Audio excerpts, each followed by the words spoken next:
Oke, pada video kali ini kita akan lanjut mengelola proyek ya. Kali ini kita akan mengelola budget and cost ya, anggaran dan biaya, yang mana ini kedua hal yang sebenarnya merupakan bagian dari yang krusial ya. Di sini kita akan mengelola biaya terlebih dahulu ya, karena merupakan hal yang penting. Ketika kita tahu dulu biayanya, kita seharusnya memiliki perhitungan dulu ya, istilahnya apa ya, asumsi pembiayaannya seperti apa, lalu kemudian kita tentukan anggaran ya, kita ajukan proposal sehingga proposal yang isinya anggaran tadi sesuai dengan biaya kita. Kalau teman-teman bisa melihat ya, mungkin ada beberapa tampilan di sini yang belum terlihat ya, tidak apa-apa, kita akan menyesuaikan.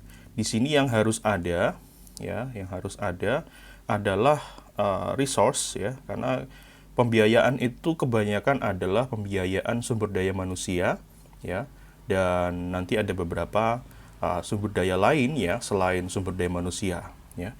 Nah, untuk dapat mengatur tampilan ya mudah, kita klik kanan lalu klik kolom ya, munculkanlah itu di tabel ini gitu ya.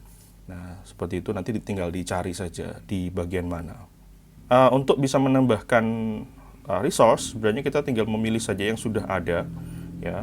Kalau tampilannya ada di bagian atas, kita bisa double klik lalu kita pilih gitu ya. Kita pilih resource-nya. Sebenarnya sebelum masuk ke pengelolaan aktivitas ya yang ada pembiayaannya, kita sebenarnya cek dulu ya, kita ke enterprise, kita cek dulu resource yang kita miliki saat ini sudah kita atur apa aja ya. Nah, mungkin di tampilan teman-teman masih kosong, jadi tidak seperti ini, mungkin kosong.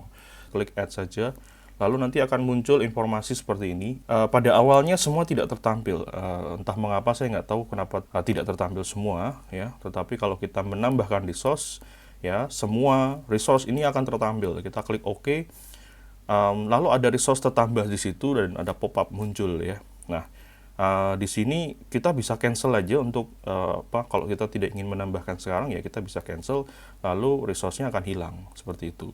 Saya akan melihat-lihat dulu yang sudah ada bawaan daripada softwarenya. Mungkin saya berpikiran untuk sudah ada yang sudah ada resource di sini. Misalkan saya butuhnya itu project manager, saya butuhnya itu developer, saya butuhnya itu QA dan sebagainya, dan semua sudah ada. Nah, di sini kita punya dua opsi. Kita bisa menambah dengan cara tadi ya, kita plus di sini, atau kita sebenarnya di mana aja kita bisa klik di bagian kosong ini, klik kanan terus add gitu ya, nambahin resource. Semisal saya kekurangan programmer nih atau developer nih, saya mau nambah di bawah si Bapak Glenn Anderson gitu ya, selaku Vice President Development-nya ya. Saya klik add ya, kalau misalnya saya nambahin nama saya Emmanuel gitu ya, saya bisa bikin singkatan sebenarnya ERH gitu ya, lalu resource name-nya Emmanuel gitu kan. Nah, untuk menambahkan resource di sini ya, kita punya setidaknya di sini ada 3 pilihan gitu ya, labor, material, and non-labor. Labor itu sumber daya manusia, jelas ya. Material itu barang habis pakai ya. Lalu non-labor itu ya resource lain yang bukan labor dan bukan material ya. Ya, kaitannya misalnya sewa gedung gitu ya, sewa ruangan gitu ya, atau ya biaya-biaya lainnya yang bisa dianggap sebagai resource gitu ya. Di sini Emmanuel ini adalah labor ya. Nah, di sini lalu kemudian kalau tampilannya belum muncul ya, saya kira di awal mungkin belum muncul standar rate seperti ini ya, kita bisa klik kanan. Sekali lagi kita bisa klik kanan, nambahin sendiri di customize ini ya, cari saja standar rate. Oke, karena saya sudah menambahkan ya, saya sudah punya di sini tampilannya ya. Selain standar rate, yang harus kita perhatikan adalah primary role ya. Role di sini akan membantu kita dalam mengatur bahwa misalnya developer ya, programmer atau developer itu punya standar rate yang sama untuk setiap orang ya. Karena resource ini anggapannya adalah per orang, bukan per grup ya. Nah, kalau mau per grup itu namanya role ya. Di situ kita bisa lihat di enterprise, kalau klik role, di situ akan muncul semua role ya. Sekali lagi, kadang tidak muncul semua, maka kita harus klik add supaya bisa memunculkan semua, karena di sini pasti ada informasi yang mengkonfirmasi kepada kita bahwa filternya harus dirubah untuk tampilin semua gitu ya, kita klik add. Nah, akan tertampil di situ. Ini bisa kita hapus saja. Kalau misalnya kita nggak, saya nggak butuh nambahin kok, saya cuma butuh melihat dan menggunakan gitu kan. Kira-kira ada apa aja sih role-nya gitu ya. Oh, ternyata untuk IT role ternyata cukup banyak di sini ya. Jadi ada business analyst ya, quality assurance, DBA dan sebagainya. Termasuk project manager juga sudah ada. Project manager, project management office. Gunanya tadi ya, misalnya kita punya developer, di sini developernya saya bisa ngeset price ya. Price standard rate-nya berapa? Untuk misalnya 5 orang programmer saya, 5 orang developer saya bisa punya price yang sama untuk setiap orang. Oke, di sini yang sudah di-assign ke 4 resource ya, di-assign ke 4 resource kalau kita lihat di bawah situ. Di sini juga ada limit ya, limit artinya effective date-nya mulai per tanggal berapa. Ini ya setidak-tidaknya harus bisa diterapkan pada tanggal berapa gitu ya, untuk role ini ya, bisa berlaku dan bisa digunakan per tanggal berapa. Max unit per time ini yang dimiliki oleh setiap role ya, setiap resource dengan role, misalnya developer ini ya, dia bisa di set sampai 8 jam sehari, 8 hours per day. Ini karena kita sudah ngecek, misalnya kita nggak mau nambahin atau kita mau nambahin ya silahkan bisa di add, lalu kita mau nambahin di mana. Sekali lagi kalau mau nambahin di IT ya kita klik di IT dulu baru kemudian kita add. Kalau mau nambahin ini di bawah ITBA misalnya, ITBA punya staff ya, atau ya ada katakanlah role lain yang ada di bawah business analyst ya, kita bisa menambahkan seperti itu. Ini kita close saja ya, karena misalnya Emmanuel ini adalah developer, maka kita set developer. Kita bisa cari aja dev gitu ya, developer, karena di situ ada ID-nya ya. Jadi ID ini akan memudahkan kita untuk menemukan ya. Tadi saya double klik supaya muncul ya. Standard rate untuk per resource bisa diatur berbeda-beda ya. Kalau kita double klik sini tidak akan terjadi apa-apa. Lalu kita bisa klik add saja di situ ya. Oke. Nah, kalau klik add nanti kita akan ketambah ya.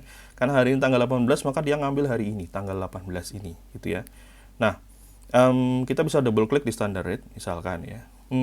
Saya ngeset yang standar aja lah, 100 aja lah gitu ya. 100 rupiah per jam, nah, seperti itu. Dia mulai berlaku tanggal 18 ya. Artinya yang 0 rupiah tadi tidak berlaku lagi gitu ya. Nah, jadi kita bisa nambah berapapun standar rate-nya untuk setiap resource ya, dan berlaku mulai kapan. Misalkan ada sesuatu resource ya, labor, sumber daya manusia memperoleh pencapaian dan dia berhak untuk menerima kenaikan ya, kita bisa terapkan langsung di sini, lalu akan berlaku otomatis seperti itu. Kalau kita sudah punya resource ya, kita sudah set semua apa yang kita butuhkan, siapa yang kita butuhkan ya, material. Kalau material di sini ada contohnya material resource ya, ini mungkin bahan bangunan gitu ya. Kita kembali ke activities ya. Nah, di situ saya sudah punya resource gitu ya. Saya sudah punya resource. Ini untuk desain renovation ya, kita menggunakan dari case study yang sudah pernah kita buat ya. Di sini ya masih kosong, ini seharusnya masih kosong. Saya coba reset dulu ya. Oke, kondisinya seperti ini ya. Ketika misalnya saya mau start project, nah primary resource-nya di sana bisa di set. Kalau primary resource ya. Tetapi apa yang diatur di sini ya berbeda dengan yang di bawah. Khusus untuk milestone ya, ini kan milestone ya, activity milestone ya, activity milestone untuk resource yang ada di bawah. Kalau kita klik di bawah sini, dia nggak akan bisa di add ya, dia nggak akan bisa ditambahkan resource di sana. Apakah itu ya labor, material, or non labor, semua tidak bisa ya. Kalau aktivitas biasa yang kita katakan task dependent ya, ini bisa ya, tombolnya akan aktif, kita bisa menambahkan. Saya di sini add resource, saya mau nambahin design renovation, katakanlah kita set Emmanuel di sini ya, kita klik, double klik, lalu akan tertambah di situ ya, akan tertambah di situ Emmanuel tadi sebagai developer yang ditugasi di aktivitas design renovation. Di sana kita sudah punya resource-nya ya, berbeda dengan yang di atas ya. Kalau yang project manager ya, sekalinya kita nambahin resource ya, sekalinya kita bisa nambahin di primary resource sekalipun, misalnya Emmanuel gitu ya, kita nambahin. tidak akan ada penambahan cost ya. Artinya tidak terhitung ya, tidak terhitung sebagai pembiayaan. Jadi hanya kalau di sini primary resource di bagian milestone ya hanya untuk apa ya istilahnya kayak sebagai keterangan gitu ya, keterangan bahwa apa namanya milestone ini ya punya penanggung jawab seperti itu saja, tapi tidak dibayar ya.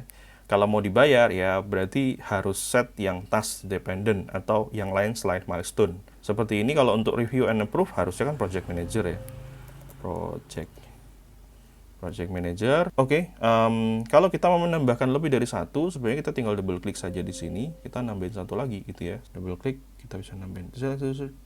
Not assign to assign. Oke, saya mau assign ya. Di resource di sini akan tertampil hanya primary resource-nya ya. Kalau di bawah sini akan ketampil 2 ya, karena di sini primary resource hanya boleh 1. Nah, kalau kita menganggap bahwa si project manager ini adalah primary resource, maka kita bisa double klik saja ya, lalu kemudian yang tertampil di situ adalah primary resource. Kalau misalnya kita hapus, di sini kan tertera Rp6.800 gitu ya. Ini total ya, total yang dilakukan tanggal 19 sampai tanggal 24. Jadi misalnya kalau ini saya hapus, harusnya ke update. Nah, jadi 2000. Jadi ketika ditambahkan, ya ini karena tampilannya kecil, jadi agak sulit untuk menambahkan ya. Untuk biaya kita bisa menambahkan untuk setiap aktivitas yang kita miliki di sini, kita bisa add resource ya, kita pilih resource-nya. Itu kita bisa nambahin untuk setiap aktivitas dan yang paling atas nama proyek itu ada totalnya di situ. Klik,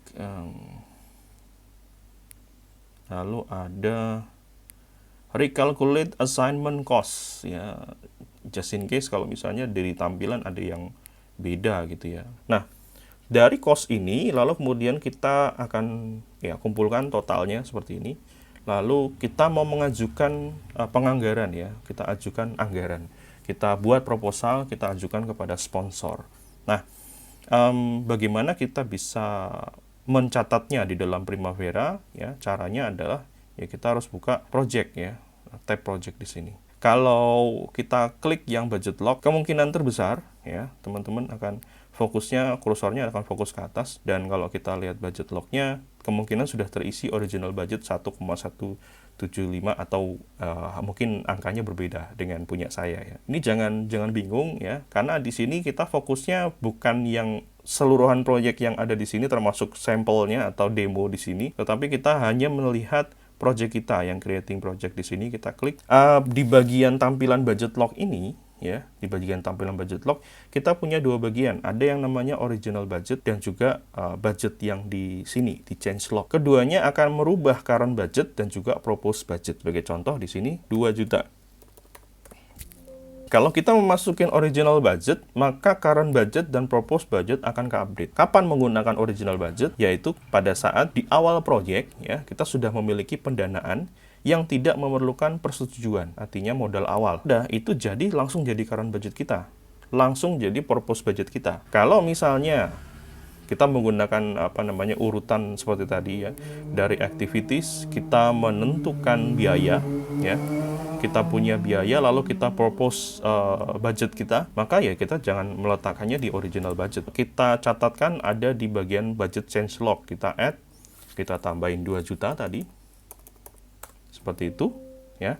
Nah, di propose budget akan ketambahan 2 juta. Tetapi 2 juta ini belum menjadi milik proyeknya. Artinya baru dipropose, belum disetujui, belum diberikan. Di sini di bagian bawah ada beberapa hal yang perlu diperhatikan bagian, yaitu tanggal. Ini adalah tanggal pengajuan karena tanggal hari ini adalah tanggal 18, maka pengajuan tanggal 18.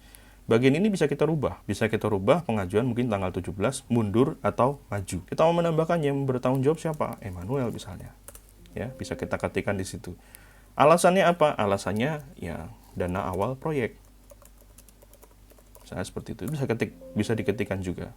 Ya. Lalu kemudian kita bisa catatkan juga berapa kali berubah anggarannya. Dan terakhir di sini adalah status. Status di sini ada 3, approve, not approve, dan pending. Ketika kita menambahkan pertama kali, maka status defaultnya adalah pending. Ketika dana sudah disetujui, maka kita bisa set approve. Maka di current budget akan menyesuaikan ya sesuai dengan proposed budget, tidak kurang tidak lebih, pas sesuai dengan pengajuan. Kalau misalnya budgetnya tidak disetujui, maka kondisinya propose budgetnya 0, current budgetnya juga 0. Ini kondisi ketika kita sudah punya budget yang disetujui. Setelah itu, budget ini karena sudah milik kita, ya kita bisa spending ya di bagian spending plan. Nah, di sini sudah ada beberapa contoh yang saya berikan di situ. Nah, bagian ini dikelola dengan cara manual ya. Bagian ini bisa diketikkan, disesuaikan gitu ya kan dengan apa yang kita habiskan. Sebagai panduan, teman-teman sebelumnya sudah membuat activities di situ ya. Kita bisa perkirakan di spending plan-nya itu hitungannya adalah ini bergeser lagi di creating project. Jadi kalau misalnya misalnya beda ya, bisa diklik lagi project-nya. Karena pindah tab itu kadang bisa ngereset gitu ya. Di sini itu per bulan ya, per bulan. 29, 28 ini adalah tahun ya, tahun 2009. Karena proyek kita mulai di tanggal 5 Maret ya, seingat saya. 5 Maret ya, tanggal 5 Maret. Startnya 5 Maret. Ya, kita bisa catatkan di bulan Maret tahun 2009 itu kita habis berapa? Kita lihat di bagian sini. Oh, ternyata 23.000. Kita ketikkan saja 23.000. Nah, di sini ada dua bagian ya, ada spending plan ya, pembiayaan kita, dan juga ada benefit plan. Benefit itu kalau kita sudah dapat keuntungan ya. Ternyata di bagian aktivitas tertentu di 1 bulan itu kita sudah dapat keuntungan. Bisa kita catatkan di sini. 0 juga boleh gitu ya. Jadi tidak harus ada isinya. Contohkan di sini ada di April ya, kita sudah catat aktivitas di bulan April kita punya 200.000 gitu ya. 200.000. Oke. Apapun yang kita catatkan di spending plan, kalau kita lihat di budget summary itu akan ke-update. Dari budget kita yang tadi 2 juta, lalu kemudian sudah memiliki sisa atau kita katakan variance. Variance-nya ada 1,777.000 rupiah. Nah, total spendingnya 223, karena tadi ada 23.000 dan 200.000. Ya, ini adalah total spending plan-nya. Bagian sini, benefit plan-nya masih 0, karena kita belum menambahkan di situ. Kalau kita menambahkan misalnya, ya, di bulan Maret, ya, kita dapat benefit 10.000 lah, gitu ya. Kita dapat 10.000 benefitnya. Nah, maka di budget summary akan tercatat di situ 10.000, ya, untuk total benefit plan. Tetapi, total benefit plan ini tidak akan berpengaruh terhadap variance spending plan maupun budgetnya. Nah, ini hanya untuk benefit ini tuh pencatatan tambahan untuk manfaat yang didapatkan dari spending plan-nya. Ya, dan ini dihitung secara total dan bisa dilihat di budget summary. Hal lainnya yang akan bisa dilihat lagi yaitu funding. Funding ini akan disesuaikan dengan funding source ya, dan ini merupakan bagian berbeda lagi, budget beda dengan funding. Funding itu belum di-set ya, artinya ini masih dana yang belum kita olah. Nah, kalau budget kan sudah diolah gitu ya. Sudah diolah, kita butuh dana berapa. Itu kita alokasikan sebagai anggaran. Apakah bisa melakukan budgeting di bagian lain? Bisa, tapi tidak bisa di activities. Bisanya WBS ya.